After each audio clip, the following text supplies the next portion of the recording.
brilhando, brilhando e brilhando. É de glória em glória. Ou seja, meu querido irmão, o seu casamento amanhã tem que ser melhor do que é hoje, amém? A sua vida financeira amanhã tem que ser melhor do que é hoje. O seu chamado, o seu ministério tem que ser melhor do que é hoje. A sua saúde tem que ser melhor amanhã do que é hoje.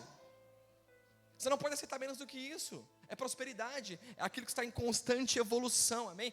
E aqueles homens foram chamados para viver isso, uma vida extraordinária. Glória a Deus, irmãos. Só que não foram só para eles esse chamado, foi para mim, para você viver uma vida extraordinária. Foi para mim, para você viver uma vida acima da média, amém?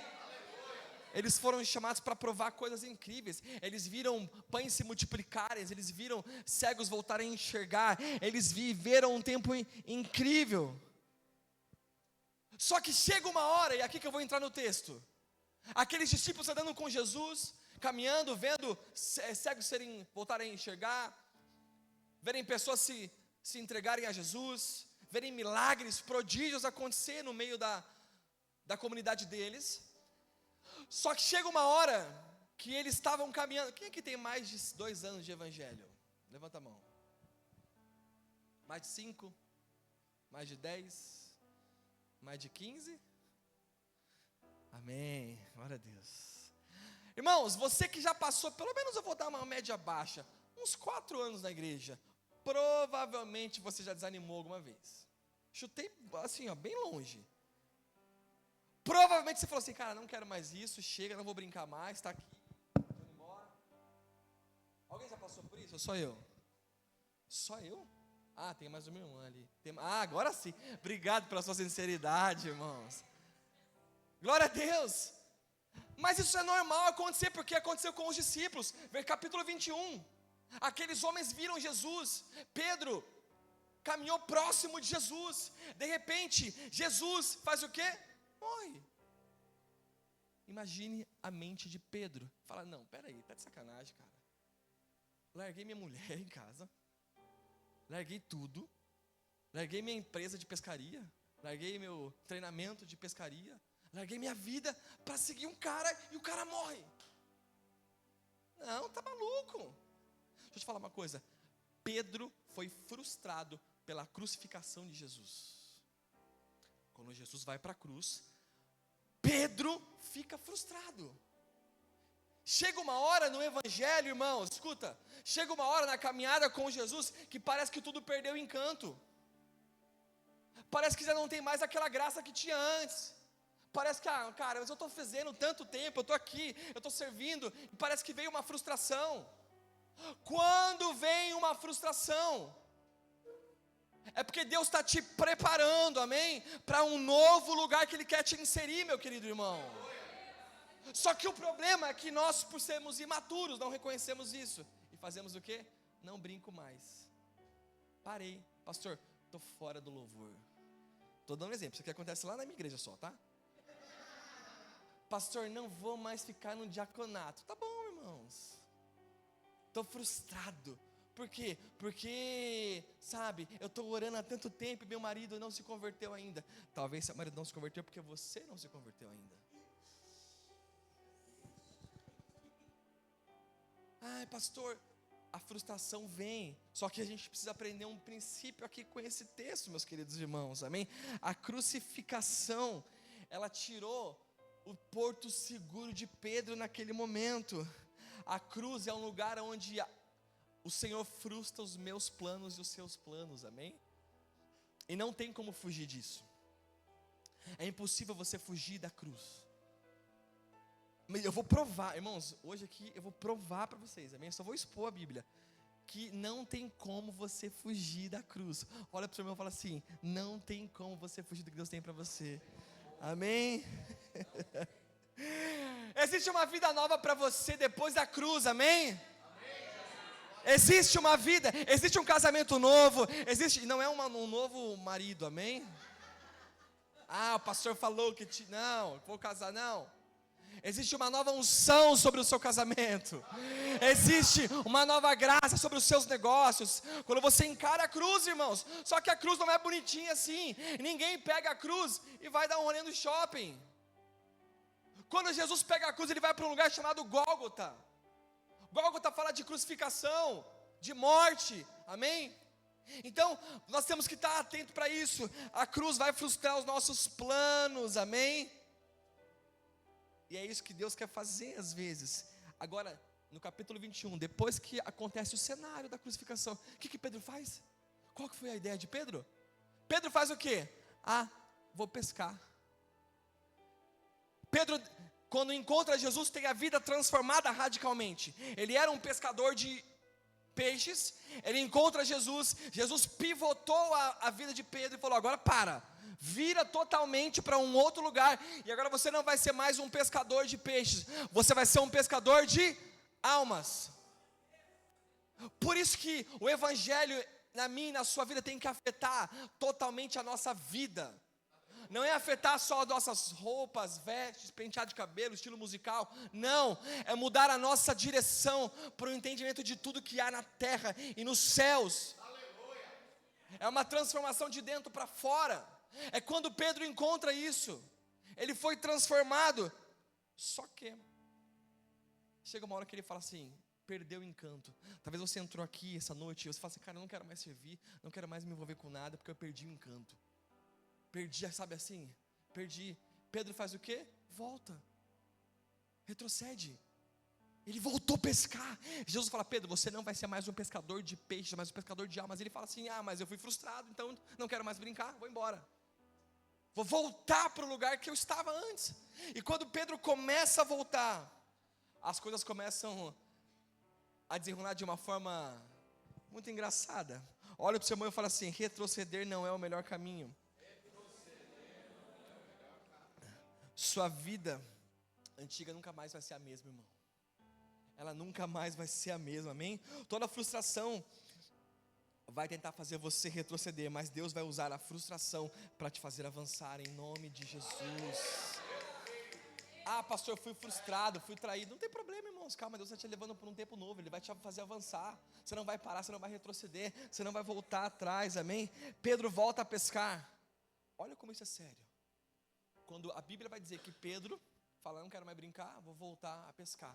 Quando ele volta a pescar, o que acontece? Os discípulos que estavam ao redor dele fizeram o quê?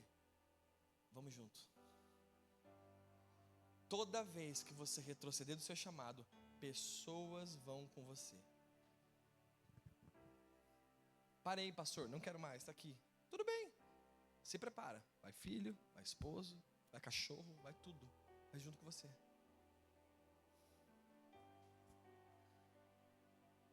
Pedro fala: não vou mais, fui frustrado, não quero mais igreja, não quero mais pregar, não quero mais chamada. Só que, que ironia, né, cara, falar isso aí, pastor. Não quero mais nada, mas tudo bem, você não quer? Na hora que Pedro retrocede, os discípulos retrocederam com ele. Vou te falar uma coisa: toda vez que você tentar voltar para trás, pessoas vão sofrer, amém? Porém, toda vez que você avançar de uma frustração, pessoas vão junto com você. Então agora você vai pensar duas vezes antes de parar e desistir. Peraí, não tem a ver só comigo. Se eu parar, eu vou levar a pessoa junto comigo. Mas se eu avançar, pastor, me traíram, fui frustrado, machucado, não tem problema, irmãos. Como Paulo vai dizer: eu entreguei meu corpo para libação. Esse é o ministério. Agora eu vou junto, eu vou continuar avançando. Eu não vou voltar para a vida velha, eu vou avançar. A sua casa vai junto com você, meu querido irmão. Os seus negócios vão junto com você.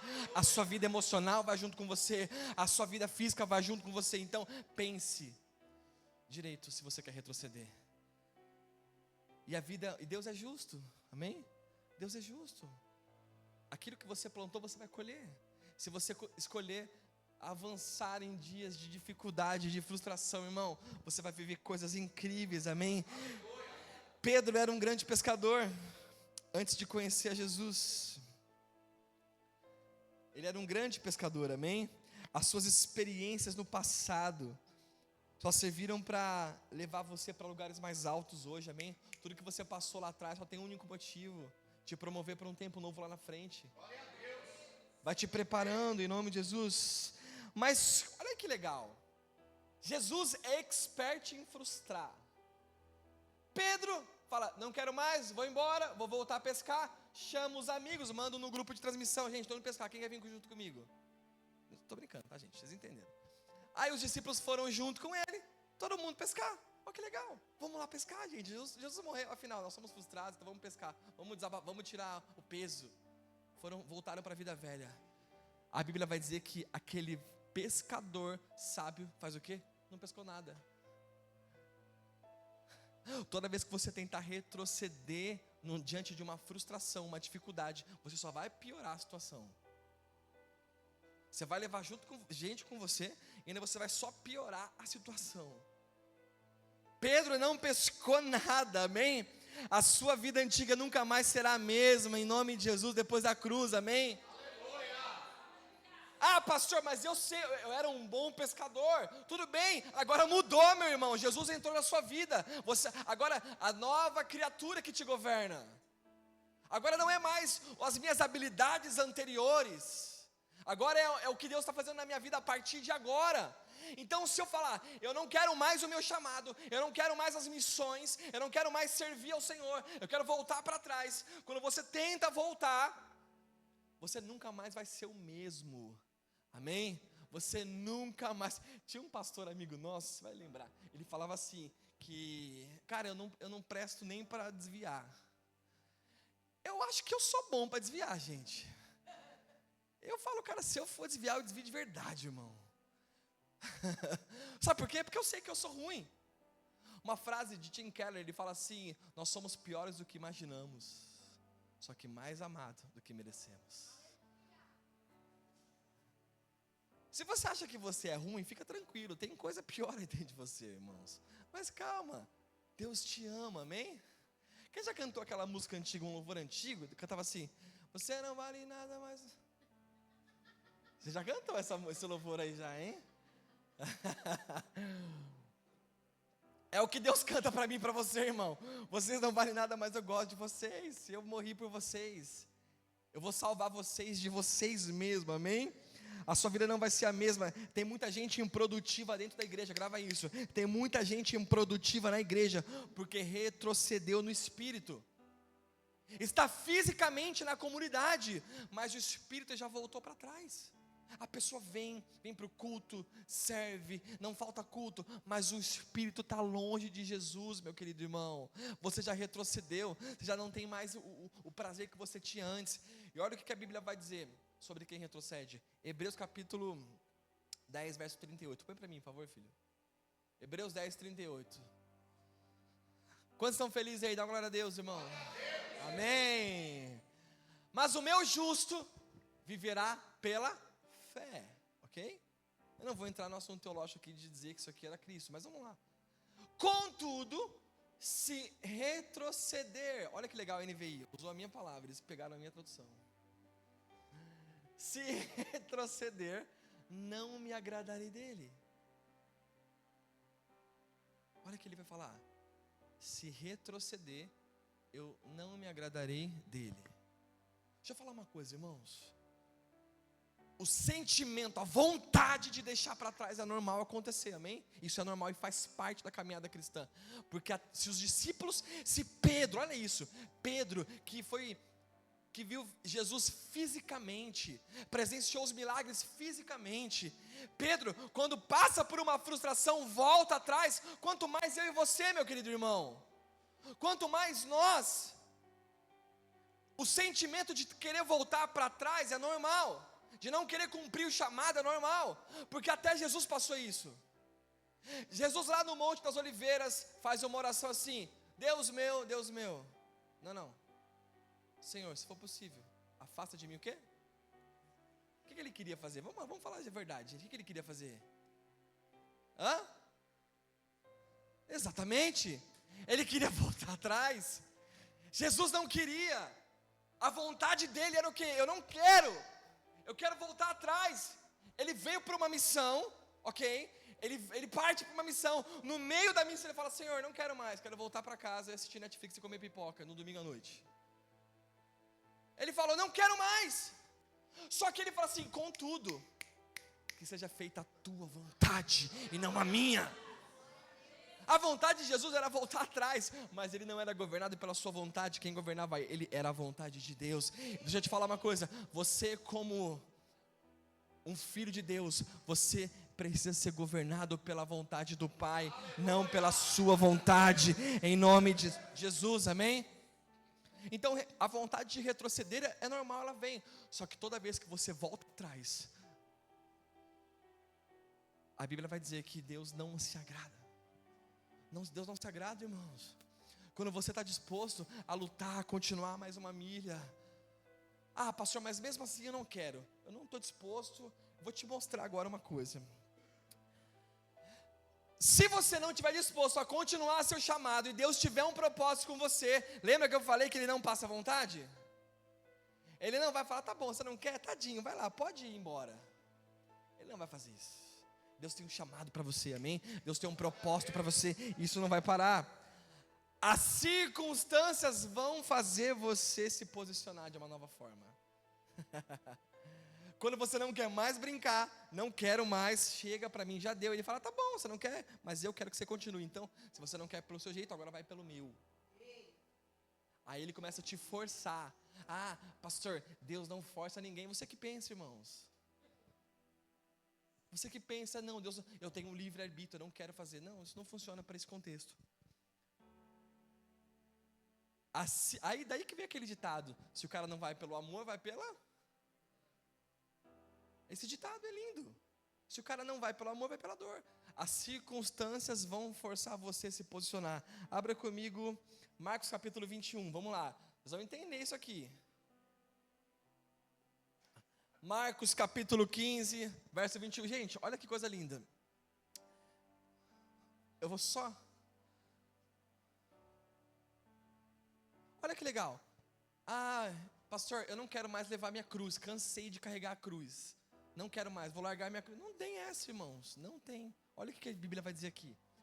Marcos 15, 21. Isso é muito sério. Certo homem de Cirene, chamado Simão, pai de Alexandre e de Rufo, que passava por ali, chegando do campo. Foi o quê? Foi o quê? A fazer o quê? Ele teve opção? Por que você vai ter então? Vamos conjecturar. Imagina esse camarada saindo do campo. Olha lá. Vou até me colocar no contexto. Ele saindo do campo, tá, vivendo a vida dele, legal lá, tal, beleza, foi pro campo. Sai do trabalho, falou, eu vou pra minha casa. A mulher vai estar lá, a janta vai estar pronta, vou tomar um banho, né?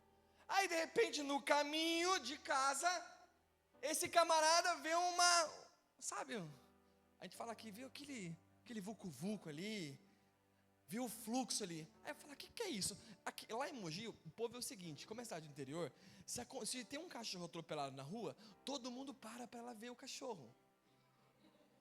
Aí a gente fala que é o famoso Zé Povinho. É o cara que vai lá ver o que ninguém nem foi chamado para a situação.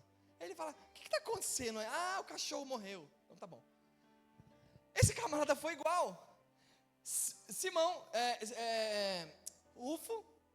Simão, passando por ali, saindo do campo, ele vê ali um vulco-vulco, ele vai lá ver quem que é Jesus, sendo crucificado. Ele passou ali, ele não tinha que estar ali, mas ele só passou ali, ele deu uma olhadinha para a cruz, Jesus olhou para ele e falou, é você mesmo, acabou, você veio aqui, quem mandou você vir para o culto domingo à noite? Agora vai começar uma transformação na sua vida dia após dia, amém? Aleluia. Ah, pastor, não quero, não tem escolha, irmãos. Ele vai te forçar, a circunstância vai te forçar a se posicionar. Aleluia. Aí olha que engraçado, a Bíblia vai dizer que ele foi forçado a carregar a cruz de Cristo. Os soldados romanos viram, você está aqui querendo ver a fofoca? Então vem aqui, meu camarada, pode carregar a cruz forçado aqui. Aí você imagina depois, Simão chegando em casa, todo sujo, ensanguentado, bravo. Tá vendo aí, mulher? Fui parar lá para ver uma briga lá, de repente me forçaram para carregar a cruz. Agora eu estou aqui todo sujo, bravo. Ok, irmãos, quando Deus tem um propósito com você, as coisas vão te forçar. Mas lembra que eu te falei, Deus nunca tem um propósito só com você, é com toda a sua família, a sua casa. Aí Simão chega bravo em casa. Chega bravo porque foi forçado a carregar a cruz. A circunstância fez com que ele fosse forçado a carregar a cruz. Agora, olha o que acontece. Abra comigo em Romanos, capítulo 16. Você vai entender o que Deus fez aqui? Romanos 16, verso 13. Olha isso. Vocês viram que não foi opção, não foi opcional, amém? O soldado falou, não, você veio aqui, então agora que você vai ter que forçar a vontade de Deus. Olha lá, aí, apóstolo Paulo, quem que foi o apóstolo Paulo, gente? O cara mais influente do Novo Testamento depois de Cristo, amém? Na minha opinião. Apóstolo Paulo, um cara tipo, o cara mais top da época, ele simplesmente fala assim, vou terminar minha carta aos Romanos. Simplesmente a carta teológica mais complexa. Se você ler Romanos, eu leio Romanos há uns 10 anos e até hoje eu não entendo muita coisa, porque é muito complexo. Romanos capítulo 9 então é um nó na cabeça. Paulo estava no seu nível mais alto para escrever Romanos. E quando ele vai terminar, ele fala, vamos lá, vou começar as saudações para finalizar a carta. Olha o que ele fala aqui, Romanos 16, 13. Saudem Rufo, eleito no Senhor, e a sua mãe, que tem sido mãe também para mim, cara. Paulo, pastor, apóstolo Paulo, fala, eu tenho uma mulher tão chegada, que ela é como uma mãe para mim. Quem que é essa mulher? Esposa de quem? O cara que foi forçado a carregar a cruz. Aleluia! Chegou em casa bravo, foi forçado. O que acontece? Mas isso não acaba aqui. A mulher dele, volta lá, filho. A mulher fala o quê? Paulo fala assim, ela é como uma mãe para mim. Só que olha isso aqui, saudem Rufo, não era ela. Ou seja, o nível desse cara era maior do que o dela. Saudem Rufo, eleito no Senhor. Quem que era Rufo? Filho de Simão, que foi forçado a carregar a cruz, cara. Filho de um cara. Então, meu irmão, você não tem opção, amém? As situações vão forçar você a estar aqui, porque Deus tem um propósito com a sua casa, Deus tem um propósito com os seus filhos. Mas calma lá, não acabou não. Abra comigo agora em Atos capítulo 13. Olha o que acontece. Paulo sauda a mulher, fala, Rufo eleito. De repente, na igreja de Antioquia, aparece mais um camarada. Vamos lá, Atos capítulo 13, verso 1. Na igreja de Antioquia, havia o quê? Meu Deus, cara. Hoje, você quer ser uma pessoa famosa, no meio gospel, é se tornar um profeta. Ok. Mas irmãos, imagina você ser um profeta na igreja primitiva, aonde você mentia e morria. O cara tinha que ser muito bom. O cara tinha que ser mestre de verdade. Não dava para ser esse tipo de profetas que a gente vê hoje em dia. O profeta tal. Não, irmãos. Porque antigamente se o cara mentia, ele morria na hora. Dentro da igreja primitiva. O profeta era equalizado com a palavra. Olha o que ele fala. Na igreja de Antioquia havia profetas e mestres. Barnabé, beleza, tá aí tranquilo. Simeão, chamado Níger. Simeão, chamado Níger. Esse Níger é uma tradução do nome Rufo. Alô? Tinha profetas na igreja de Antioquia. Sabe quem era? Era o filho de um cara que foi forçado a carregar a cruz e não queria. Eu não quero Jesus, eu não quero. Mas passou lá, foi pego pelo bichinho do evangelho e acabou. Não teve situação para ele mais. Agora ele teve que se posicionar. A situação montou um cenário para ele. A mulher dele se torna uma mãe espiritual para Paulo. O filho dele eleito no Senhor. Um homem eleito no Senhor. Agora no final da vida, esse homem, esse filho dele se torna o quê? Um profeta da igreja primitiva, cara. Um profeta, amém. Deixa eu te falar uma coisa, meu irmão. Talvez você veja aqui forçado pela circunstância, mas Deus vai usar disso para liberar um destino sobre a sua casa. Talvez você veja aqui forçado, não queria vir, sua mulher te arrastou aqui, você não foi para dormir no sofá, e você veio. Talvez você veja aqui não querendo, mas a situação te fez vir aqui. Quando eu fui para a igreja, quando o Senhor apareceu para mim, eu estava com o casamento destruído, minha esposa tinha ido embora para uma outra cidade, A situação veio e me forçou a olhar para Jesus, porque Jesus tinha um propósito, não era comigo apenas, mas com a Ana, com a Bi, com o André, que são os meus filhos. Deus tem um propósito com a sua casa, Deus tem um propósito com a sua família, mas se você retroceder, eles vão junto com você, mas se você avançar, uau, eles vão avançar junto com você, amém? Isso é a maior missão. É o que? É levar a nossa geração, a nossa casa, é não voltar atrás, é continuar, apesar das frustrações, amém? Você não pode deixar as frustrações te parar, amém? O que afunda um barco não é a quantidade de água que está ao redor dele. Pastor, está difícil, está ruim. O que afunda um barco é a quantidade de água que entra nele. Então cuidado com que Deus, não tenha medo que Deus te fez viver. Tenha medo das frustrações entrarem para dentro de você. Elas vão vir, elas vão estar aí, amém? Agora, sempre que você tentar sair do seu destino, Deus vai te forçar a voltar, amém? Quem lembra do filho pródigo? Quem lembra do filho pródigo? Amém? História linda. O cara fala assim, quer saber? Cansei do meu pai, cansei da minha casa, não quero mais. Agora eu vou voltar para a minha vida velha. Pega tudo, vai lá, sai com as meretrizes, começa a desejar a comida dos porcos, começa a se lambuzar no pecado. De repente ele volta. Deixa eu contar uma história para vocês rapidinho, irmãos. Eu tinha um cachorro. Esse cachorro ele ficou famoso. Era um cachorro que a minha esposa viu na feirinha do rolo, lá em Mogi das Cruzes. E falou assim, doa-se Shih Tzu. Eu falei, amor, você tá estranho, cara. Ninguém dá um cachorro desse de graça. Ela, não, amor, cara que... Ela, não, é uma fotinha bonitinha. Falei, beleza.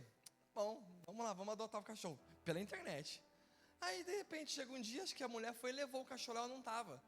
Ela deixou o cachorro na porta de casa, não foi? Alguma coisa assim. Era um Shih Tzu desse tamanho.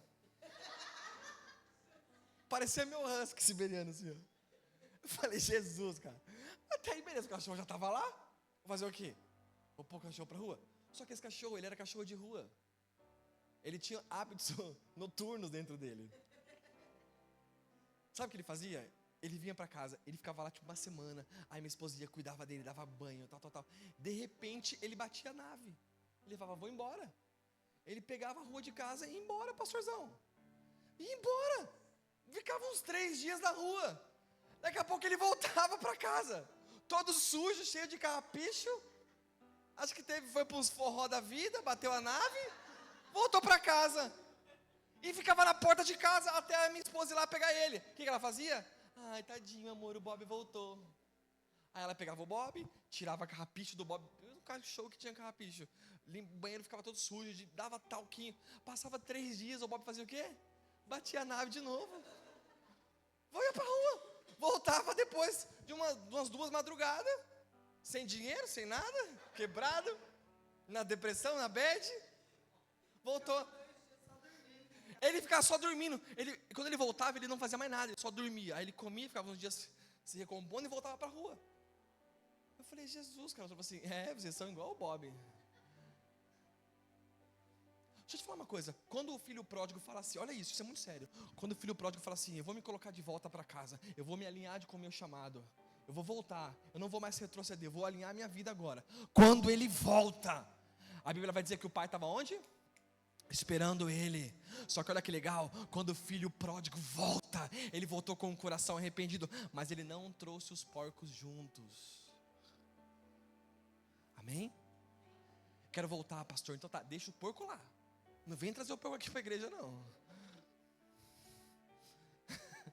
Não vem trazer o porco aqui para a igreja, não. Deixa ele lá, se posiciona, fala, não quero mais essa vida. Se alinha e volta, que o pai vai estar com o coração aberto para te reconectar, amém? É isso que Deus quer fazer com você essa noite. Quando você, pastor, eu falhei, eu errei, eu sei que essa área da minha vida, eu retrocedi, eu voltei para trás, só que eu quero me alinhar novamente hoje, eu quero me alinhar novamente agora. Quando a Bíblia vai dizer que Pedro volta, ele vai pescar, deu ruim. O que ele faz? Retorna para a praia. Quando ele está retornando, o que a Bíblia vai dizer? Que Jesus aparece e fala: ei Pedro, agora você não pescou nada, né? Você não era o cara? Você não era o pescador mais influente aí? Cadê os peixes? Pedro estava tão desesperado, nu, sem as vestes. Jesus olha para ele, ele se põe novamente em postura para retornar, para não retroceder. Jesus fala assim: agora Pedro, lance a rede do lado direito. Lado direito na Bíblia significa mão de Deus, favor de Deus. Toda vez que você tentou lançar as redes fora do favor de Deus foi frustração. Mas a partir de agora você vai ouvir a voz de Deus e vai lançar as redes no tempo certo. É no favor de Deus. Espera a palavra vir. E tudo aconteceu quando Pedro se alinha novamente. É por isso que essa noite Deus está nos dando a chance de alinhar o nosso coração para voltar. E quando eu me posiciono para voltar, Ele fala: agora filho, para de lançar a rede de qualquer maneira e lança a rede com o meu favor agora. Aí Pedro vai lá, lança a rede. O que acontece? Um monte de peixe vem junto. Fica todo mundo feliz. Legal. Aí quando Pedro vai descer do barco, Jesus está lá, fazendo o quê? Um churrasquinho, fazendo um salmão grelhado. A Bíblia vai dizer que Jesus estava na praia com o quê? Com fogo, com o peixe e com o pão. Quando Pedro fala: tá bom Senhor, eu não vou mais fugir, estou aqui de novo. Jesus falou assim: tá bom, bem, por mais que você pescou um monte de peixe lá, eu tenho um peixe preparado para você aqui. Aleluia! Você pode vir, Senhor, já consegui, olha aqui, eu consegui tantas coisas. Ele fala: não tem problema, eu já tinha feito o seu almoço antes de você vir, antes de você ir para a pescaria, estava pronto já. Pedro volta, naquele momento Jesus está o quê? Brasa, a Nova Almeida atualizada fala que tinha brasas. Escuta, Deus só está esperando você voltar para o seu chamado, para que as brasas voltem a queimar em você, em nome de Jesus. Aí depois Jesus faz o quê? Tem peixe, sabe o que significa o peixe na Bíblia? Vida. Quando você escolhe voltar, você não quer mais retroceder, você quer voltar a se alinhar. Deus fala assim: agora filho, vem que eu tenho uma vida para você. Glória a Deus. E Ele fala: agora, não só mais a vida, eu tenho um pão. O pão fala de sementes. Ou seja, se prepare igreja, se prepara chamados para servir. Se vocês, quem estiver aqui, não fala igreja a comunidade, mas eu falo nós como pessoas, estivermos dispostos a essa noite falar: eu vou continuar, eu não vou retroceder. Deus está esperando você com vida, esperando você com fogo e com sementes. Você vai lançar sementes em todos os lugares. Você vai viver um tempo de prosperidade, um tempo de abundância no casamento, um tempo de abundância na sua família. Os seus filhos vão ter prazer no Senhor. A sua casa vai ter prazer no Senhor. Se você falar: eu não vou, mas me frustraram, pastor, mas eu estou ferido com o irmão da igreja, estou ferido. Não importa quem te feriu, irmãos. O que importa é que Jesus está aqui com um bálsamo para distribuir sobre a sua vida e fazer você voltar para o lugar. O bálsamo de Gileade é um tempo de descanso, amém? Para você lançar as sementes, cara. Lance as sementes. Você não pode ficar sem lançar as sementes, amém? Fique de pé. Você que está disposto a não parar mais nas frustrações, a não parar mais nas dificuldades.